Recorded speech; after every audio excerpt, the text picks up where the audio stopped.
Uhum. Aí é o meu dia só com o mais velho. Agora é o dia só com os dois mais velhos, lembrando da época que eram só nós quatro ali, né? Sem a Sim. neném.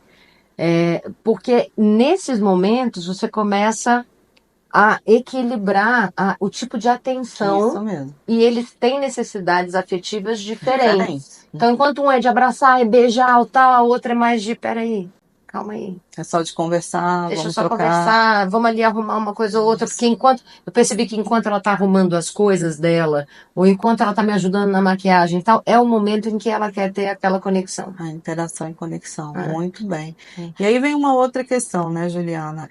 Nesse sentido da maternidade, né? Você está equilibrando todos esses fatores. Mas aí, olhando para você agora, né? Você acha que você está funcional, você está mais buscando aí seu equilíbrio, você conseguiu equilibrar os seus pratinhos, né? No sentido geral, trabalho, maternidade e família, né? Eu Com nunca os falo que eu filhos. consegui equilibrar, porque tem sempre um patinho que vai cair. Sim. A coisa é, o pratinho caiu e tá tudo bem. Daqui a pouco eu vou lá e recupero ele. Eu comecei a assumir isso, de que assim, eu não vou dar conta de tudo. Isso, E ponto. e esse é um dilema muito forte da nossa geração passada, né? Onde de fato as mães tinham esse dilema: eu vou dar conta de tudo. O que você fez diferente da geração dos seus pais hoje na educação dos seus filhos? Ou seja, você interrompeu uma geração. Cara, eu acho que primeiro eu faço parte do processo. E aí eu acho que educação são coisas distintas. Eu estava até tendo essa conversa na escola ontem. Uma coisa é a educação formativa, que Uhum, eu acho que é aquela que tem que vir de casa para a escola ajuda. Outra uhum, coisa é a formação acadêmica, uhum, que na teoria tem que vir da escola e aqui a gente ajuda. Então, primeiro eu tenho que ter canais de comunicação, uhum. que eu acho que, pelo menos nos meus pais, era assim, boletim, veio nota baixa, apanha, Uhum. senta, vai estudar no milho e acabou.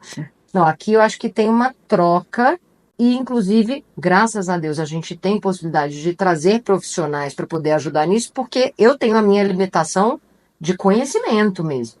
Então, acho que primeiro é de ter uma coisa participativa e de entender que eu não posso delargar para a escola uma responsabilidade que é minha, que é Isso essa da aí. formativa. Uhum. E, ao mesmo tempo, de questionar a escola de como que eles têm um olhar para esse formativo para a gente poder Agregar. agregar. A mesma coisa do acadêmico. Então, assim, dever de casa, eu acho que eu não tenho lembrança dos meus pais fazendo dever de casa comigo, assim. Era uma coisa do meu tempo. Eu tinha que ir lá, eu tinha que fazer e acabou. Hoje eu vou e eu estou com eles, porque aí senta os dois. E a pequenininha faz dever de casa também, tá? Aqui eu que crio. Então Você é faz o que ótimo. para ela? Ah, e aí tem lá os desenhos para ela poder pintar. Aham. Às vezes ela é coisa mais bonitinha, ela já faz pinça e ela faz assim, Que ó, com a bonitinho. cabecinha para poder tentar fazer, porque é aquele momento em que tá todo mundo concentrado Uhum. e que é um ambiente também simulando ali um ambiente de produção, porque Com você vai certeza. estar no trabalho com outras pessoas, outras coisas acontecendo e tendo a necessidade de focar. Então isso foi meio que obrigado, assim. Isso é bom porque insere até a questão da visão para a escola, né? Eu estou no coletivo e eu tenho que manter o foco naquilo que é meu. E mais do que isso, sabe o que eu percebi? Às vezes eles ensinam um pro outro melhor do A que eu. troca, né? Bacana. Entendeu? Por quê? Porque é a mais nova perguntando para o mais velho perguntando para do meio, que ali eles mesmos se ajudam e eu consigo entender naquela dinâmica, às vezes, como é que tá a relação deles também. Então, assim, tem esse Esse lance. olhar sensível, né? É, Muito então, bem. você se colocar numa situação de não ser o protagonista, Uhum. é de deixar eles serem o protagonista naquele momento. Então é o máximo quando eu vejo, porque a do meio, ela é super responsável, adora o dever de casa, ela quer ser a primeira, super perfeccionista. O mais velho é exatamente o contrário, detesta o dever e tal. Então ela puxa e fala, vamos sentar agora para fazer o dever. Vem, pega as suas coisas, coloca aqui. Então é um dando força pro outro. Então eu acho que tem isso. Tem o lance de hoje a gente ter essa equipe multidisciplinar que eu lembro claramente do meu pai. é, Ele achava um absurdo isso, assim. Uhum. Reforço? Quem precisa de reforço, né? Porque naquela época eu chamava de Era reforço reforço escolar na escolar. nossa Se geração. você precisa de reforço é porque você é burro, Isso aí. entendeu? Oi, hoje é Hoje uma é uma intervenção de ajuda que é a psicopedagogia, né? e Que que está aí e influenciando. não é só porque tem alguma coisa, não, eu acho que todo mundo pode se beneficiar disso, Com se você tem certeza. condição, faça. Terapia, mesma coisa, sabe? Assim, se você pode ter alguém ali para te ajudar a entender suas emoções, entender suas habilidades, suas capacidades e trabalhar isso em conjunto, por que não? Então, eu acho que hoje, assim, o que eu vejo de maior diferença é isso, assim, de saber que eu sou parte integrante e que eu sou o elo entre todas essas conexões. Não é simplesmente também leva na terapia, leva na psicopedagoga, deixa eles falarem com a escola. Terceirizar jamais, hein, gente? Não. Terceirização é falência Não, deixa eu recomeçar aqui. É fracasso escolar. É. Filhos que estão muito ruins na escola, na verdade, são de pais ausentes. E desestruturados emocionalmente são pais negligentes. Aqui a parentalidade ela vai aparecendo e os filhos vão denunciando na escola essa parte emocional e acadêmica. A questão da aula de reforço, né? E hoje a gente tem um sistema psicopedagógico como intervenção também, ela cria noção de hábitos de estudo. Algo muito difícil a ser construído na primeira infância, a partir dos 6 anos, né? Que muitas vezes aquela criança ela não tem hábito construído desde cedo, e isso se torna um problema a partir dos 11 anos, quando ela vai para o sexto ano. Ela fica extremamente dependente dos pais para estudarem. E aqui é para ter autonomia, que é onde eu peço uma ajuda. Eu não quero ninguém mais ao meu lado.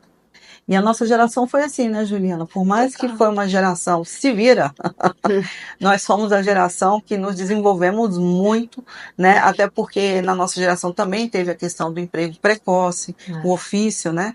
O estudar era uma responsabilidade que os pais devolviam, porque eles não tinham tempo para estar ao lado, mas isso foi bom porque hoje nós nos tornamos o quê? Adultos funcionais. Né? Somos dessa geração. Olha que bacana. E você sabe que eu acho que o grande desafio é esse, assim, eu acho que a gente tem que ser o elo, é quem vai amarrar todas essas pontas, mas não é fazer por. Isso. Não é fazer por. E o não fazer por é o mais difícil. Eu passei por uma situação na escola que eu achei interessantíssimo. Eu acho que até vale a pena abrir um pouquinho. Pode falar. Vamos lá. Poxa, 8 anos e 6 anos. Então, nota A em tudo. Recebemos o primeiro B. E o primeiro B, exatamente na área que é a área que o meu filho mais domina. Cara, normalmente você olha um B, você vai olhar por quê? Não, é uma nota boa. Eu fui lá, falei, eu quero entender por quê, porque eu quero saber qual foi o erro. Ah, é gramática, é interpretação de texto, é semântica, é ortografia, o que que é? Aí eu entendi que não sabiam responder. 2, eu entendi que tinha um impacto na nota formativa. Poxa, com uma pontuação de responsabilidade, disciplina e respeito baixíssima. Eu falei, gente, eu não reconheço essa criança aqui. Como é que a gente esperou chegar no mês 5 e eu ter que vir questionar uma nota B para eu entender A consequência, né? como foi que chegamos nessa nota B? Aí eu cheguei à conclusão que quem estava ali à frente daquele processo educativo não conseguiu nem me explicar a diferença entre a avaliação que ela mesma fez do que era disciplina e responsabilidade. Eu falei, poxa, se com 41 anos você não soube me explicar, quem dirá para alguém de 8? Acho que vamos ter que alinhar esse ponto. Não é sobre eu querer que meu filho seja nota A, não tem nada a ver com isso. Eu não quero que ele ganhe nota. Eu quero entender o porquê. E se for em responsabilidade, respeito e disciplina, isso cabe a mim.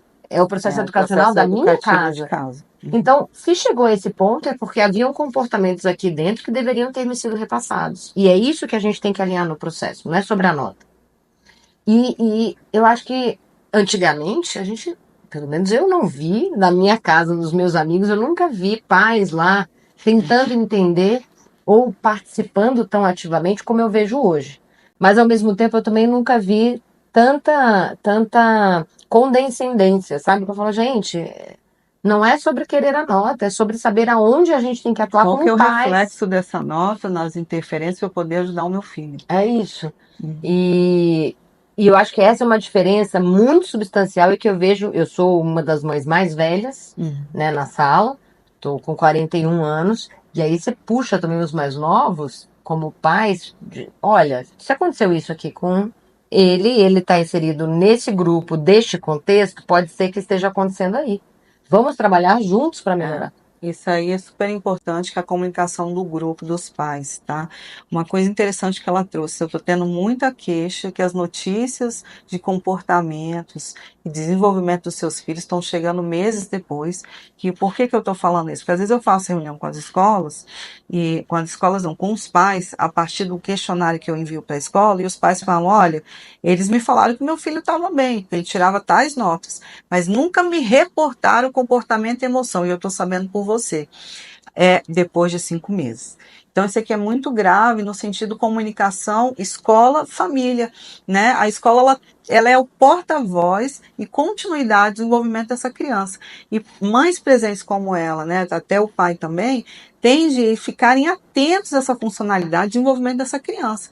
Então, aqui tem um canal saudável de comunicação. Por que não contribuir? Então, fica uma dica para as escolas ficarem atentas, aí principalmente as professoras infantis, a terem essa comunicação mais fluida. A gente tem agenda, tem web, tem tantas formas de comunicação hoje, por que não reportar pontualmente? Porque pontualmente a gente resolve, não é mesmo, Luciana? É isso. Eu acho que. E outra que eu também aprendi é que não existe escola errada. Existe a escola errada para o seu filho. E eu tive que estudar um pouquinho para até definir para onde eu ia mandar meus filhos e se eu conseguiria uma metodologia que pudesse Compatível. atender os perfis distintos que eles têm, porque às vezes uma linha conteudista vai funcionar para um e não vai funcionar para o outro. Com certeza. Talvez uma construtivista funcione para um e não para o outro. Então, eu acho que esse é um outro cuidado também que a gente tem que ter Quando na escolhe o hora. método junto com a escola. Isso. E eu vejo pouquíssimos pais, pouquíssimos, falando sobre isso. E eu achei interessante trazer porque eu recebi uma ligação de um parceiro de trabalho, que inclusive trabalhou comigo há alguns anos, que me ligou falando, cara, que escola que você vai colocar? Porque eu vi que você estudou, né, algumas metodologias, você esteve dentro e tal. O que que você sugere? Falei, pera lá, eu sei o que eu escolhi para os Meus meus filhos filhos. precisam. Agora, o que que são os seus filhos e o que que eles precisam? Aí tem este outro caminho, olha, conversa com o profissional A, B e C, que eles vão te ajudar. Mas eu acho que tem isso também, de entender um pouco do que é a escola certa para o seu filho naquele momento. E aí a sensibilidade desse olhar para o seu filho, tá? Porque a escola, ela tem vários métodos, mas conhecer o seu filho é essencial para saber qual método funciona para ele. Então, para a gente ir fechando aqui o nosso podcast, né, dessa questão da mãe solo e da maternidade invisível, como equilibrar esses pratinhos, responsabilidade e afeto, né? Vamos aqui, né, encerrando aqui esse momento, transbordando amor, conexão, né, ressignificação daquilo que somos como mulheres, porque antes de sermos mães, nós temos que exercer esse nosso autocuidado. A mãe, ela é o pilar emocional de uma casa. Quando ela está desestruturada, essa casa cai, essa família se torna disfuncional. Mas para isso, olha, o pai tem que estar aqui ao lado, né? Não adianta ela caminhar sozinha. Isso eu falo assim, não é só essa questão da mãe, como tem a Juliana tem o marido que ajuda, né? Naquela questão das habilidades, cada um na sua funcionalidade, mas também casos de pais separados, quando os pais se comunicam bem e ajustam a rotina daquele filho, a tendência é o quê? Ter saúde mental para todo mundo, mas tendo aquela mãe pensando, eu não estou solo, eu tenho alguém me ajudando mesmo sendo separado, porque a família não pede divórcio, a família é para o resto da vida, tá bom? Então venho agradecer, Juliana, pela sua presença, tá? Por essa oportunidade de trocas, que ajude vocês aí com psicoeducação, ressignificação e o despertar, né, de você, mulher, em cuidar de si para poder dar sua caminhada aí como mãe e profissional, mas com saúde mental. Venho também indicar um livro, Mãe Atípica, tá? Ele está à venda aí na Amazon, é super importante, porque a demanda das mães atípicas e neurotípicas é muita, gente, são muitas terapias, tá? Que tem muitas equipes multidisciplinares para serem levadas, e essa criança tem uma estrutura de desenvolvimento saudável, principalmente quando chegam na adolescência, porque é quando eles vão se tornarem funcionais. E fico feliz pela Juliana, minha paciente, que foi em 2019, tá? Que hoje está aqui, essa mulher que continua linda, maravilhosa, super inteligente, né? Trazendo como que ela tem cuidado dela, mesmo nessas intercorrências da maternidade, ela consegue ter os seus momentos de paz. Obrigada. Obrigada por tudo. Eu que agradeço, eu só tô aqui assim, sã, porque eu tô aqui também com você, dando apoio, e, gente, faz toda a diferença, assim. E aí eu falo, independente de típico, atípico, não Não importa, tá? importa, a Não verdade é um ser importa. humano, É o tá? ser humano. É É isso. isso que importa, tá Ah. bom?